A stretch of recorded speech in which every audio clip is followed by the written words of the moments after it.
Well, as if the gunship wasn't enough for one weekend, out came the leak, and then really soon after came the official pictures from Lego. I think they've cottoned on. Rather than letting these things go too far, they're getting out there fast, get in front of these leaks, and make sure they're in charge of what people are seeing, as opposed to just relying on kind of poor quality pictures. So 75357, the Ghost and Phantom 2 released. The internet lit up with this one. I haven't seen a bad comment, a bad review of it. My initial reaction was that it didn't look as good as the original Ghost, and especially the Phantom part of it. I tried to find an image of the actual ship in the Rebels series to see how the Phantom looked when it was docked into the Ghost, because in the model it looks like it's sitting really proud of the top of it. But anyway, here's the box art. They've gone with a teal colourway. There's the Ghost, there's the Phantom, the 5 minifigs. One of them I think is a bit weird, but we'll come to that one.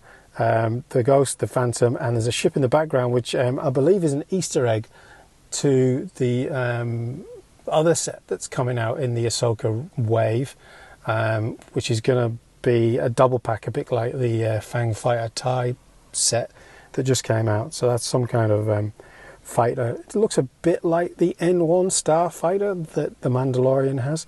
So there's the front of the box, there's the back of the box with the figures, showing the little drop down canopy, and shows you just how proud of the top the new shaped Phantom sits. It definitely looks a bit more cartoony, that Phantom, but I suppose the curvature of the front of it kind of mirrors the Ghost a little bit better than the old pairing did. So there's the box art.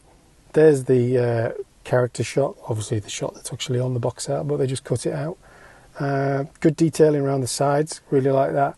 The jets at the back there, I think they're looking really nice. Those blue kind of cylinder dome things, they're really nice.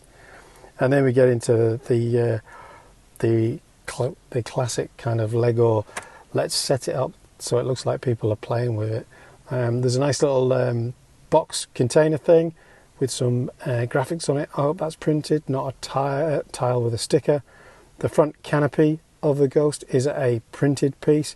The top canopy that you can see there is unsure whether that's printed or whether that's a sticker. I'm not sure they'd mix and match, print one and do the sticker on the other, so I'm going to say that's a printed piece as well, but we'll have to wait and see. Here's the usual shot. Oh, look at the state of that, eh? And there you can see that canopy. Don't know, you can't really tell. It kind of looks like it could be a sticker, but it's so hard to tell from these shots. But yeah, the set's kind of a good scale, that's for sure. The top bit lifts off so you can actually get in there and use it as a play set. As you can see, it looks a little bit weird when you actually take it apart like that. Maybe that's in the build process. Again, why would you have that shot halfway through your series? Kind of, it's not in sequence, is it? Kind of like he's built parts of it and then broken it apart. Nobody does that, do they? With their perfectly rolled up sleeves. Yep, set, box art in the background. Everyone will be using that shot, won't they? And then here's some details. So there's the canopy, where the front piece is definitely printed. The top piece, TBC, but I don't know, I definitely think that looks like it could be a printed piece. And then there's the interior that you can play with. Nice use of kind of sand blue tiles. Some good colours in this set, actually. There's kind of sand blue, sand green, that kind of bright yellow kind of colour, stuff like that. Really nice kind of use of the ingots on the top there to create kind of greebling and stuff like that. I really like it. Here's the underside with the guns, with the stud shooters kind of enclosed, which is nice, isn't it? It kind of stops them feeling like they were just stuck on the bottom, like you get with some of the old kind of first order ships and things like that, where you just kind of felt like you were just like plonking them underneath. And obviously that gun tower rotates, and that piece, that Technic piece, obviously moves left and right. Not sure what that signifies.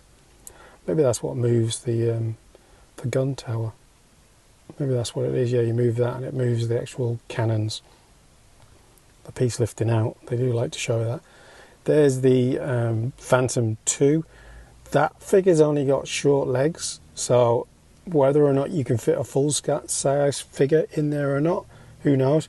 You'd think so though, because like Hera sometimes flies the Phantom in the Rebels, so you've got to think that. But stickers on the panels there, so that's pretty decent. There it is locking in. I believe there's like a little axle that it locks in so it won't fall off, but you can see there's some really nice detailing around those engines in terms of their parts and kind of antennas and like robot arms and things like that to make it feel quite a structural part of the ship. Yeah, real nice side details as well. And then we're into the minifigures. So you've got Hera Syndulla, which we've already covered in an earlier video, with the printing on the tendrils and the back. Great minifigure. We've got Chopper, who's got this strange kind of white round tile on the top of his head now. That's a new addition, and his body has changed colour here. And I saw a picture elsewhere on Reddit that he's actually got printing front and back, which is really good. Then we've got the Admiral Akbar looking little fella, whose name I can't remember. Hang on, let's see if I can find it.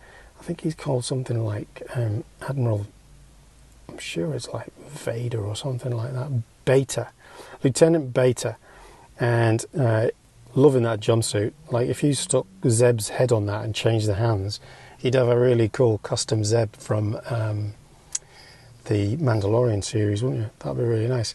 And then you've got First Officer Hawkins, who is really like, that's a bit like the people in Star Trek that were wearing red, who you always knew were never going to make it. And then you've got Jacen Syndulla, spelled Jacen, interesting spelling of that, who's obviously Hera's son. You're going to have to assume in that, it's kind of same second name, which I guess adds something for kids in the series, and obviously in the playset kind of creates a bit more playability for the younger audience. But let's be honest, given that the original Ghost goes for over $1,000 in the secondary market, and everyone's after a black-haired Kanan, you would think this set is going to be super popular with all ages, especially those collectors. It's coming out on September the 1st, 75357. It's going to be retailing for 260 Australian dollars. Not a bad price, I guess, for a set like that. If you think about where the other Ghost has increased in value to, I'll definitely be picking up a couple. I mean, they're really cool. Really like that set. It's grown on me. Like I said, my first reaction was it wasn't as nice. It was a bit stubbier. It was a bit fatter. It just didn't have the same aesthetic. But when you actually start to look at it and appreciate the details and the mixture of colours, the sand blue, the sand green, the use of the yellow, the touches of red, it's a really nice, the feet, you know, the little feet that it stands on and things like that, especially that engine part. It's a really nice model, and can't wait for that. We've got the T6 shuttle, we've got this twin pack that they kind of given a nod to on the box art, all still to come. Can't wait. If you like the video, please give it a like, please give it a share, leave a comment below. It helps with the algorithm, trying to build the audience for the channel. It's grown beyond my belief so far, but I want to keep up the momentum. So thanks for watching, and I'll see you next time.